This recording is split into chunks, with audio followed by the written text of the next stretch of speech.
اليوم حبيت أعيدكم على طريق جديد بمناسبة السنة الجديدة من خلال كاميرتي. أوقات بنشعر إنه الحياة عم تقسى علينا أو ممكن شي بنحلم فيه أو عم نطمح نعمله عم يصير معنا.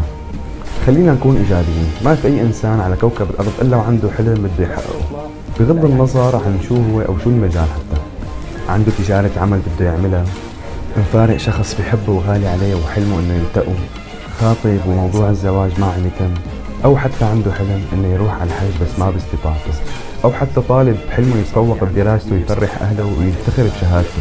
بدنا نضل متفائلين للحياة، لأنه حياتنا من صنع أفكارنا، من نريد نعملها جنتنا ومن نريد نعملها جحيمنا. أكيد ما حدا بيريد يعيش في جحيم، وهذا الشيء ما لازم يدمرنا أو يخلينا ننسى شو بنحب أو لشو بنطمح وما نتعب ولا 1%. دائما خلينا عم نطلع على نص الكاس المليان مو على الفاضي، لأن يمكن لسه ما اجى الوقت المناسب، الوقت الحلو. كل الناس اللي عندها صبر وإيمان تام بالله هي الناس بكل الأوقات حلوين، وربنا أدرى بقلوبنا ونوايانا، وما بيقطع عنا شي نحن حبيناه أو تمنيناه إلا لحكمة ولغاية يريدها هو. وأنا بقلكم اللي ما بيصير اليوم بصير بكرة، لأن الإنسان من دون ما يحقق حلمه أو يسعى لحتى يعمل الشيء اللي بيحبه ما له شيء. حياتنا فارغة، حتى لو فشلنا من أول مرة من أول محاولة نتعلم من أغلاطنا لحتى ما تتكرر، وبنكسب شرف المحاولة على القليلة.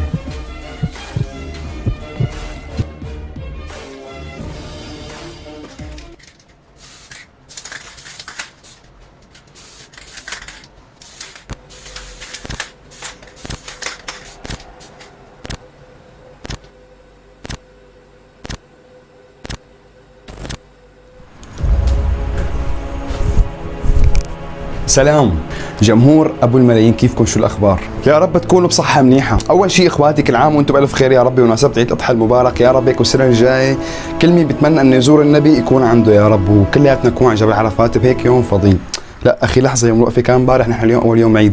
كل عام وانتم بخير بنفس الشيء، يعني ايام فضيله. قبل ما احكي ولا كلمه، اذا شايف وشي عم يلمع قول سبحان الله، وانزل لتحت للتعليقات اكتب الحمد لله على الخلقه التامه. اخي شوب لهيب لهيب، يعني اشتغلوا شغلكم على التفاعل. اقسم بالله عم بتعذب عذاب موت احمر لصور لكم الفيديو. لك شوب مونتاج هذا المقطع بينه وبين اوعى تنزلوا للمتابعين. اخي شوب حريقه، اشتغل شغلك، في لمعه، في قصه، ظبط قيم حط، يعني شكلس الامور اخي، شكلس الامور. معلش ركع عليك احلى ابو الملايين. اوعى تنزلوا تمام اخواتي، وخليني نفوت بجد شوي وذكرك بحلمك ودغدغ لك مشاعرك شوي، بس اصحك تفكرها استعطاف، ابدا مو استعطاف، هي حقيقه وجهه نظر. انا زلمه بحب التحفيز، يمكن كلامي يحفزك شوي. اسمعني، انا اساسا حطيت لك البدايه كلها لحتى اورجيك التعب والجهد اللي حطيته، رغم انه وصلت للنتيجه اللي بدي اياها لسه، بس لسه مستمر ولا بوقف. اسمعوني واعطوني اذانكم وخليكم اذانا صاغيه لي. اسمع اخي والله بدي مصلحتك، واللي فايد بس كرمال المسابقه والجوائز والربح ال 50 دولار وال 5000 دولار. اخي هذا المقطع بالاخير، بس هذا الكلام يعني كمان بفيدك تحفيز. اسمع مني نصيحه، يعني اخي ما تشوف عندي بس هيك 1000 مشترك 1400 مشترك بس، والله في خبره باليوتيوب الله وكيلك، بس انا مظلوم باليوتيوب، مشهور بس ما حدا بيعرفني. المهم اسمعوني، ومشان ما كتر شغل على المونتاج بنرجع لاول مقطع بدلك يا انا. اسمح لي ذكرك بحلمك ودغدغ مشاعرك شوي، بس ما تفهمها ابدا استعطاف. اخر احصائيه بتذكرها لعدد البشر بكوكب الارض كانت بتذكر 7 مليار، بس رح ريحك تحوفر عليك تعب عشان ما تترك اليوتيوب وتطلع للجوجل تعمل بحث عدد البشر على كوكب الارض. مونتاج اعمل لي بحث على الجوجل شوف قديش عدد البشر على كوكب الارض. تمام، هذا هو الرقم يلي بدي اوصل لك يا انه عدد هي الناس كلياتها عندها حلم وعندها شغف وعندها طموح شيء لحتى توصل له.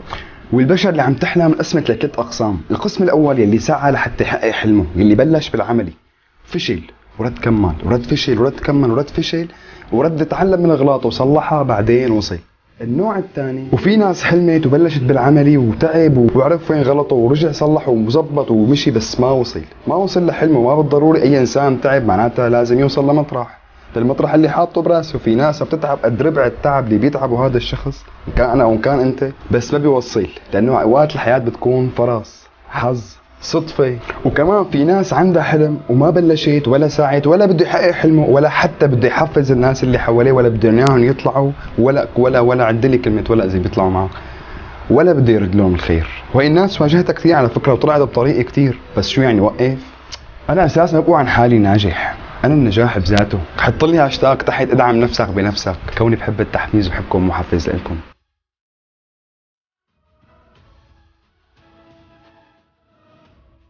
بدي اعطيك هي النصيحة، هي نصيحة 2 بواحد. هذا الشخص يلي بتنمر على كفايه القصة اخي.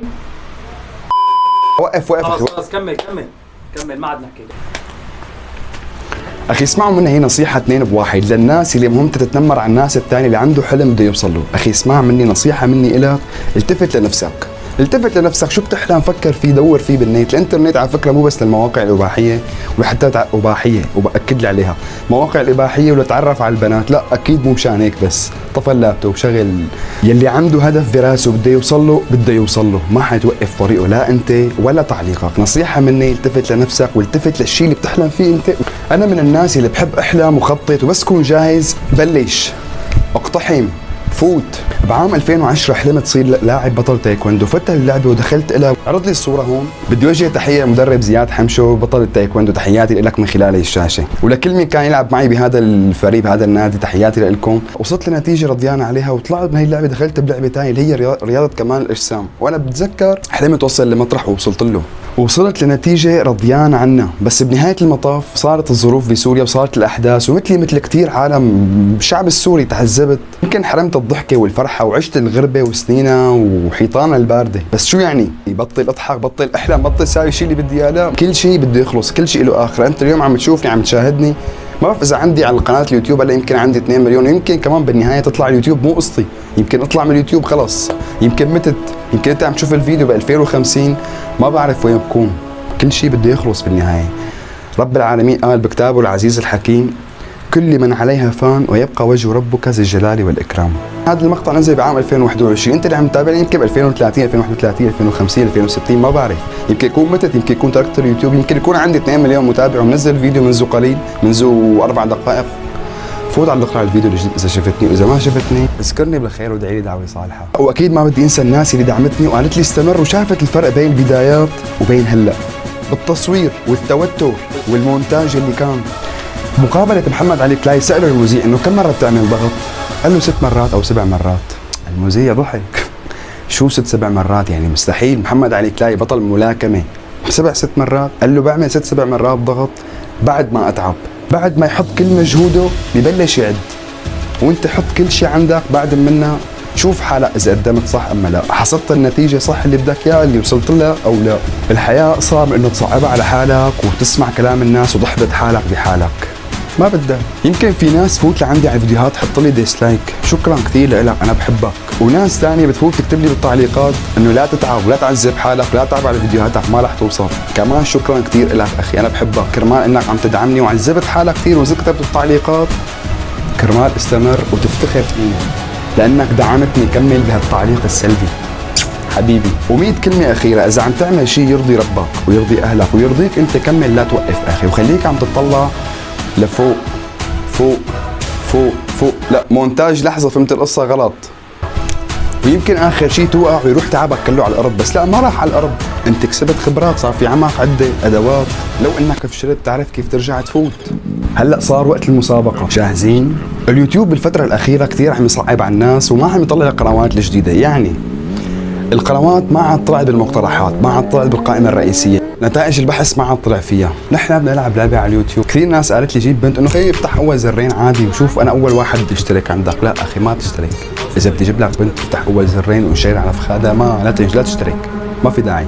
بدنا نساوي شيء نستفاد منه انا وانتو.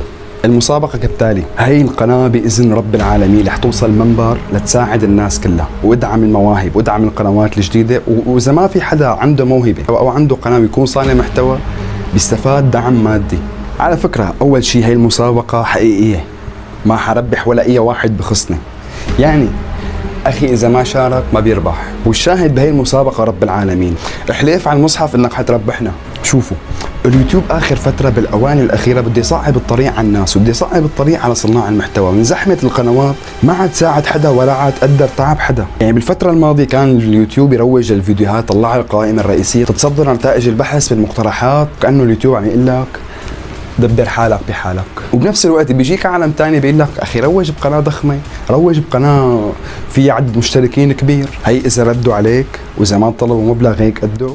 هذا الحكي ما بدي اياه، انا بدي ساوي مسابقه انا ومتابعيني نستفاد منها انا وهن. شروط المسابقه اللي حتبلش ب $50 تنتهي ب $5000، وعن جد ما بعرف كيف بدي ادفع هذا المبلغ. الشروط هي انت اكيد مشترك ومفعل زر الجرس وحاط لايك للفيديو، بتصور الشاشه بتاخذ سكرين شوت تبعت لي اياها على الانستغرام، هذا الشرط الاول. الشرط الثاني تاخذ الاسم تبعته للناس اللي بتخصك، فوتوا للبحث بيلاقوا القناه، بيشتركوا ويفعلوا زر الجرس، وبينزلوا التعليقات لتحت بيكتبوا اسمك وناحى ذكر رب العالمين. قدس الله سري. وصدقوني الاحصائيات رح تتم والتعليقات رح تتم قدامكم، وانا حاخذ اكثر اسم مكرر، يمكن يكون الاسم مكرر 5 مرات 10 مرات 15 مره، اكثر اسم مكرر هو اللي حيربح، والنتائج قدامكم. هي بالنهايه دعم الي والكم لحتى نطحش على اليوتيوب، لحتى نكسر قواعد اليوتيوب من دون ما يحسوا. من موظفين اليوتيوب كلها بتترك الدنيا كلها وبتدقق على القنوات الصغيره، اما القنوات الضخمه غض بصر اخي. المسابقة اللي بتبدأ من $50 ل $5000، رح ربح 9 خمسينات يا الله، 9 خمسينات من هون نوصل 30,000، يعني 30,000 تقسيم 9 يعني بيطلع معنا هذا الرقم. حلو والله أحلى رقم يا أخي بيطلع معي، يعني 4 ثلاثات، يعني 3333.